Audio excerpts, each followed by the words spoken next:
EDF prépare la relève. Chaque année,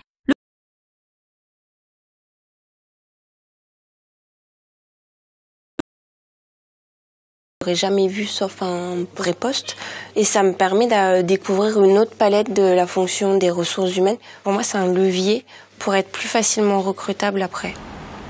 Un peu de théorie, de la pratique avec un tuteur, c'est vraiment une formation sur mesure, je vais dire. le tuteur est celui qui transmet les savoirs, les gestes et qui facilite la compréhension du monde de l'entreprise.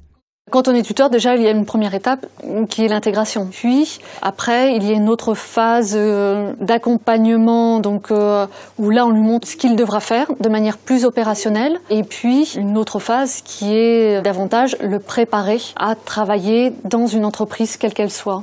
Ce qui a changé la donne chez ERDF, c'est que j'ai tout de suite un tuteur qui m'a, lui, expliqué le métier, ce que c'était. Effectivement, on parlait du côté sécuritaire. L'alternance permet d'anticiper les départs en retraite qui vont culminer en 2015. Ce sont des personnes que l'on a formées à nos propres méthodes, qui connaissent du coup bien l'entreprise et que l'on peut considérer comme étant opérationnelles plus rapidement au moment de leur embauche. En 2013, le groupe EDF comptait 6 000 alternants, soit 6% de l'effectif.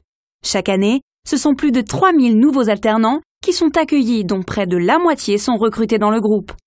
Sur les alternants sortants, 9 sur 10 trouvent un emploi ou une formation.